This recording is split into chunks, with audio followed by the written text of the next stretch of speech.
Right. And by that, he's going to take the power away from Diana. Yes. Without actually coming in and smacking everybody down, Right. saying Diana is, she's worthless, she's not a real God, she's not this, she's not that. Basically, he comes in and says, oh yeah, you got a God? Well, let me show you the real God. Right. Now, we're starting to see where these miracles are taking shape. Mm-hmm. So now, with that being said, and again, this is just another one of them spots that started trekking me right down this road of the difference here and the way we're presented. Now, it's so common today to stand and for the sake of relating it with this, the lesbians, gays, that one that's addicted to porn, the fornication, whatever it is, we're so quick to just grab a handful of mud and start throwing it and telling them how awful they are. Yep. And we're basically destroying their God without any evidence that there's a greater one out there than the one they've got. And we're so confused as to why they're causing this uproar and pushing back against us so hard. When we're seeing right here, just like you said, Paul had discernment because Paul loved everybody. And he never looked at any individual from the spot of, well, you're wrong and I'm right. Now let me prove you wrong so I can be right. He looked at every individual as a avenue to present the gospel. And it was just as important that that bum on the street got the same message with the same enthusiasm and the same love as that individual that, had been among his family, of the Jews, of them, that family of Jews. It was just as important to each one. So everybody had the same created value in the eyes of Paul. And there was nobody that was lesser. God gave the same offering for everybody. He paid the same price for everybody. So Paul approached everything from that place that, you've got the same value. So let me give you the gospel in a manner that I know you're going to get it. And at that time, we've seen these signs, these miracles, some of this stuff. And today, the same thing I think would do just as good. Yeah. And I think we've covered it well enough to know that's, if I die to myself, that's going to represent the Lord better than anything I can do. Amen. And I don't have to go in and tear their shrines down and tear their God down and tell them how awful they are. I just need to show them. Well, if you flip on that light switch, the darkness will flee. You don't have to throw off on the darkness and tell how dark the darkness is. No. Just flip on the light switch. The darkness will flee. Just flip on. And that's how Paul is handling this here. Yes. You're right, He's brother. very tactful in what he's doing. You're right. And, we know that because Paul says, to the Jew, I became a Jew. And he talks that language. To every man, he became that man. Right. In other words, he found some common ground somewhere, some way to relate to them in a way that would bring them to the gospel rather than push them away from the gospel. Yes. So he drew them together rather than separate. I think that's what he's saying, and that's when he's talking that way. Absolutely, I agree. And somehow or another, we've convinced ourselves today that the best way to do that is to separate us. So it's always you evil, wicked, awful bunch that's doing it. And I've even heard this. Well, you're going to die and go to hell. I mean, come on. There's nobody that ever had to tell me how bad I was, where I was going, how evil my mind. No, nobody didn't have to tell me. I knew that. Right. What I was looking for was a way out of that. Right. A way to find something that would fulfill what I was trying to use that to fulfill. And it's the same thing today. Right. And that's what Paul's doing right here. And I agree with you. I think we're seeing that Paul's smart enough to say, I don't have to tear your God down. Your God, it's not comparable to my God. Right. So let me just show you what my God, and it worked. Yeah. Okay, you got something else? No, sir. All right. So now we're trying to get this kind of calmed down. Verse 38, wherefore, if Demetrius and the craftsmen which are with him have a matter against any man, the law is open and there are deputies, let them implead one another. So he's basically saying, listen, We got to do this lawfully. right. I mean, if there's an issue and these men have violated There's a the way law, to handle this. right? Yeah. Let's not go the avenue we're going. And verse 39, but if ye inquire anything concerning other matters, it shall be determined in a lawful assembly. So, if it's something that's outside the law, then, we need to make this a orderly thing and do this in a lawful, orderly assembly. Because, well, and I'll just read verse 40. Yeah, and verse then, 40 is going to give away the whole reasoning behind this town clerk. Yes. Yes. For we are in danger to be called in question for this day's uproar, there being no cause whereby we may give an account of this concourse. So he's basically saying, we've got all these feathers ruffled, and all this tumult is going on.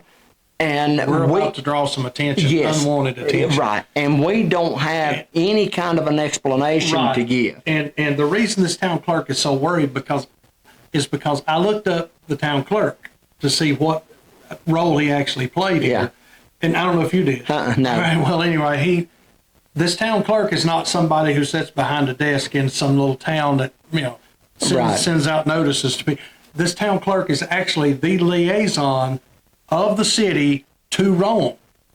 So he's got to answer whatever happens in this city. His head's going to be on the chopping block. That's exactly right. So he's got to answer for whatever's going on here to Rome itself, because this place is under Roman rule at the time. Yes. So there's a tremendous weight on the shoulders of this town clerk to get this under control before we draw attention from the authorities of Rome. And when they have to come up here, they're not going to be very happy. Yes. And it's very likely that somebody's going to lose their head. Right. Yeah. Yeah. And that makes sense. That's the reason he says, there's not really any. A town clerk don't really sound like a lofty position to us. But actually it was. Yeah.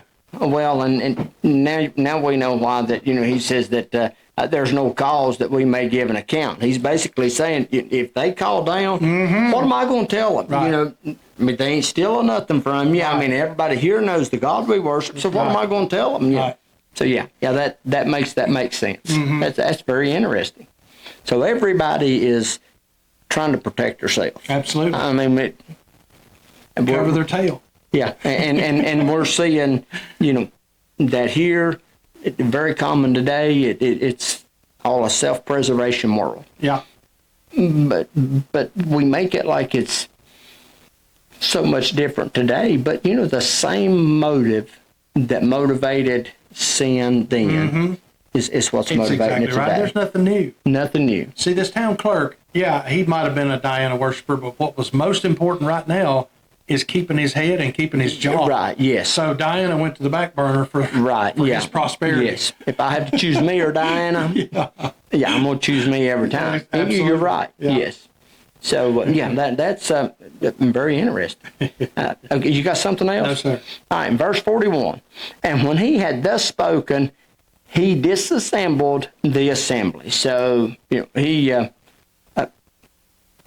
guess, told them and said, you know what? Y'all about to get me and yourself in deep water. And I guess that kind of got their attention. I'd say it did. And that, portraying himself as a voice of reason and saying, hey, you got nothing to worry about, guys. Diana's not going nowhere. Calm down. This thing will blow over. Just don't get too excited. Yeah, yeah. And he's really going, my goodness. Yeah. Ooh, I'm about to get nut here. So, yeah. Well, and that's another one of them chapters that, man, there's just so much in it. A lot going on there, ain't there? Yeah, there is. And a lot that we can apply to our life today. Absolutely. This was written 2,000 years ago, and it was written to a different audience, but there's so many good lessons in here that we can absolutely apply to our life today. Yes. That's the purpose. Well, it is. And every time, stuff like that starts coming out, I think about what you said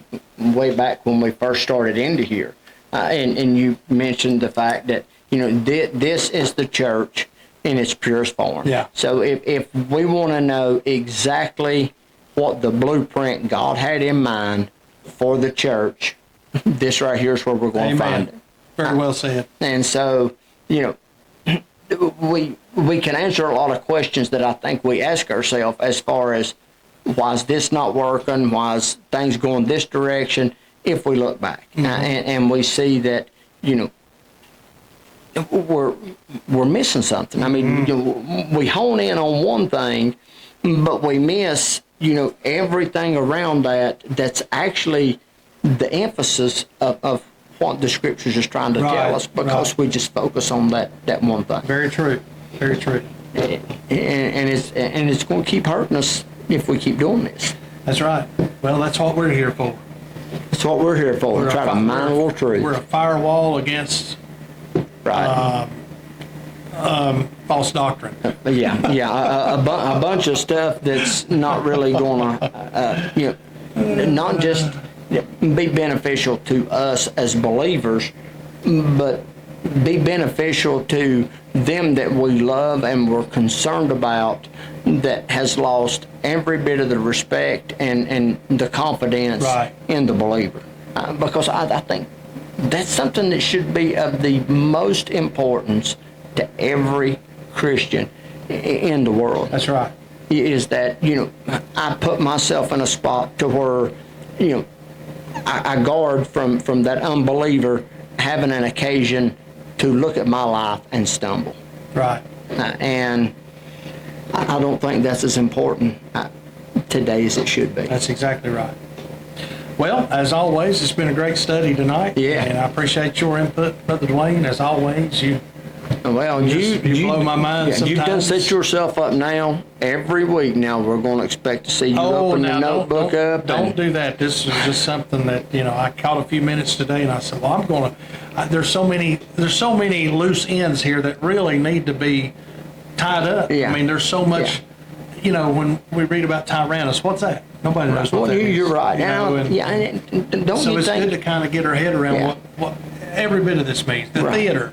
What's he talking about? I know that's maybe simple stuff, but why not understand it all? Well, and I know them that's listening may not get the gist of some of it, but there's some stuff there that you've been talking about, kind of looking for answers for what, months now, haven't you? And I think you answered every question right there tonight. That kind of hones in on some of that. Yeah. So, and I was kind of shocked when I was reading that. I was like, wow, that's really bringing to light what we already maybe suspected, some cultural disconnect here that now we've got a little foundation well, and I'm as guilty as anybody for reading over verses and I just, let's be honest, be in a hurry just to soothe my conscience, to say, well, I read a little bit today. And so when you come to stuff like that, you just kind of blow over it. Okay, well, this is this. Well, there's so much in this Bible that, and we say it a lot, but it's culturally sensitive. It is.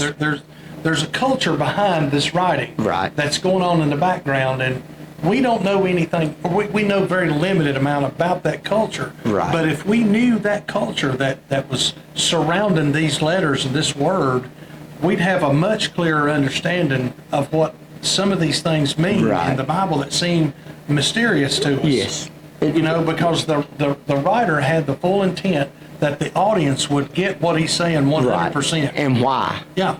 But with that 2,000-year disconnect, there are certain things in there that's kind of hard for us to understand, and we may even look at sometimes as maybe a contradiction. But it's not a contradiction. It's not a contradiction. It's just a disconnect.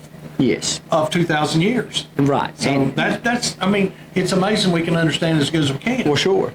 And outside of God, we probably could. But we've also got tools, just like you proved right here tonight. Exactly. That tells me a lot of the things that we question. God's given us the things that we need to answer those questions. So it's worth digging into sometimes. It certainly is. Yeah. Well, as always, we thank you for being with us tonight, and we'll be back next time. So come back to Acts chapter 20. Come back and be with us, and we'll try to go through 20. Dig back in a little more. Yeah. And like, subscribe, and all the buttons that's there to hit. Just hit all of them. Good night. Over and out.